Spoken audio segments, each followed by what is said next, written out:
This is True Crime Stories. We focus on the facts.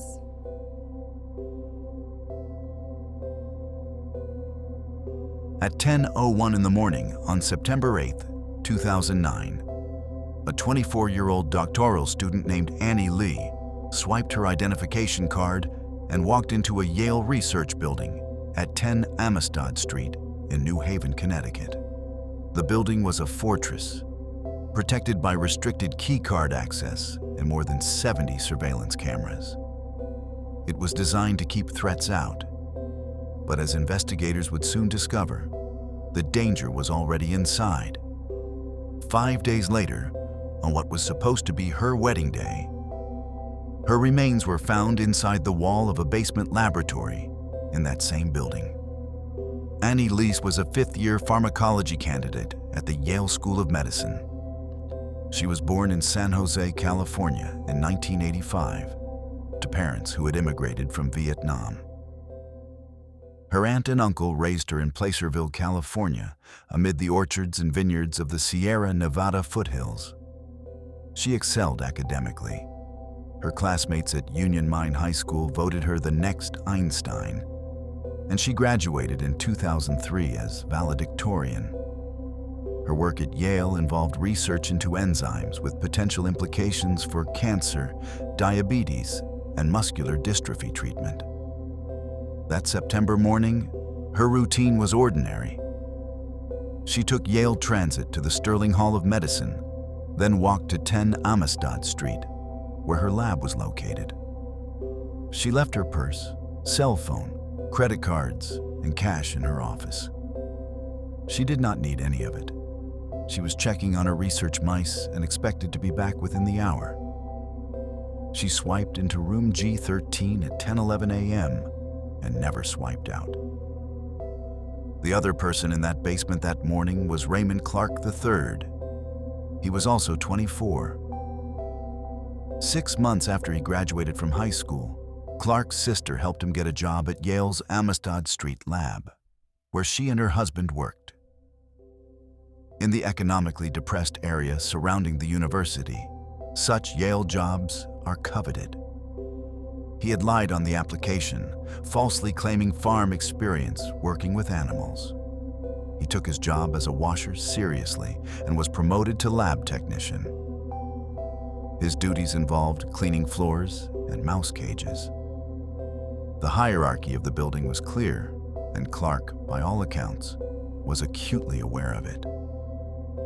Yale workers told police that Clark was a control freak who clashed with scientists and their protégés.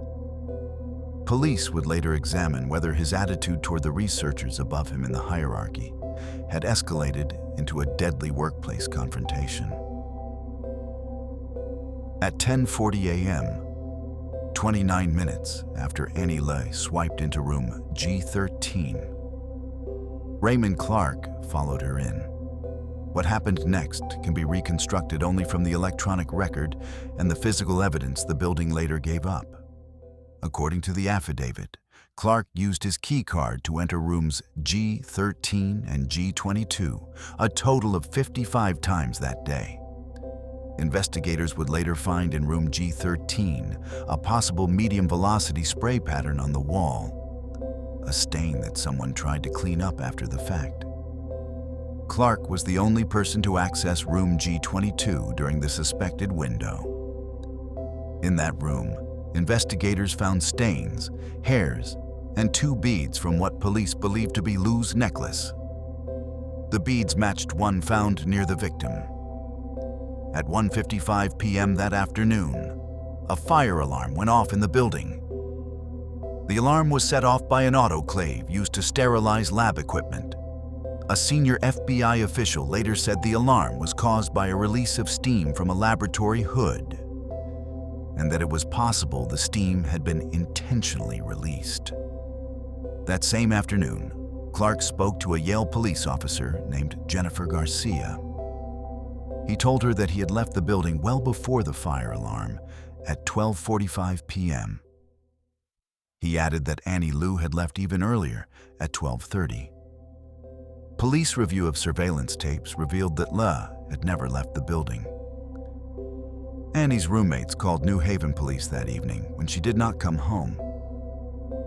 Because the security footage did not show Lou exiting at Amistad Street, police closed the entire building for investigation. Police also searched through refuse at the Hartford dump, where Yale's garbage is incinerated. The FBI, the New Haven Police Department, and the Connecticut State Police were all involved. Evidence accumulated fast. On September 12th, police found a stained sock stashed in a hallway ceiling at 10 Amistad. The sock contained a mixture of DNA from both Clark and Leigh. A discarded lab coat carried Leigh's DNA. A green ink pen showed the same trace evidence. Clark, by then a person of interest, had wounds on his chest, arms, and back. The Connecticut medical examiner officially described the cause of death as traumatic asphyxia due to neck compression. An alert investigator smelled something in the area of a utility panel in the lab. Cadaver dogs were brought in and quickly located Leigh wearing surgical gloves. She had been concealed inside a cable chase, the recess where wiring and pipes run between floors. She had a broken jaw and collarbone. A large amount of insulation had been used to conceal her behind the utility panel. It was September 13th, 2009. She was supposed to be getting married that day. Raymond Clark was arrested on September 17th, 2009. After he was taken into custody, he refused to speak to police. He had failed an FBI-administered polygraph, stopped answering questions, and asked for a lawyer. In March 2011, Clark entered a guilty plea in exchange for a 44-year prison term. On an additional charge of attempted sexual assault, he entered an Alford plea, a guilty plea that does not admit the facts, but concedes the sufficiency of the evidence. He was formally sentenced on June 3rd. One detail in Clark's background reads differently in hindsight than it did at the time. Clark had no criminal record, but his name appeared in a police report from Branford, Connecticut in 2003. Authorities had investigated him after a girlfriend claimed she had been forced into sex and feared what he might do if she broke up with him. No charges were filed.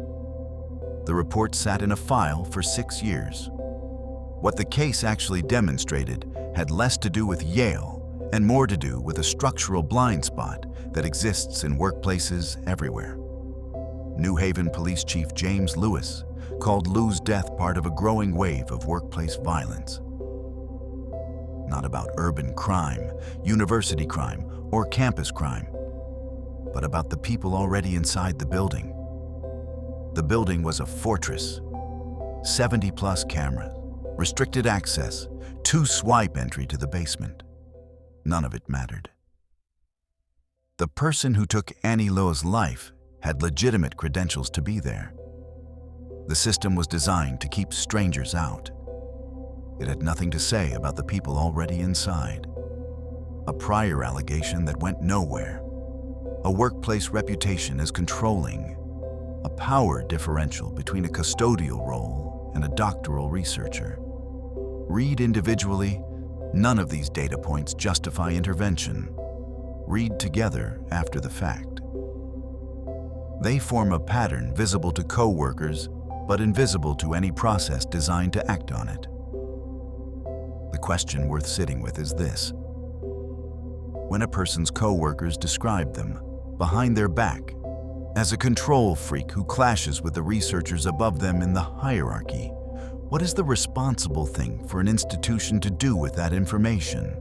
Is there a version of workplace safety that catches this before it becomes a homicide investigation?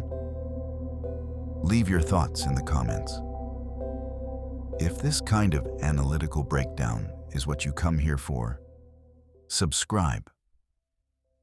There is a new case every 2 days.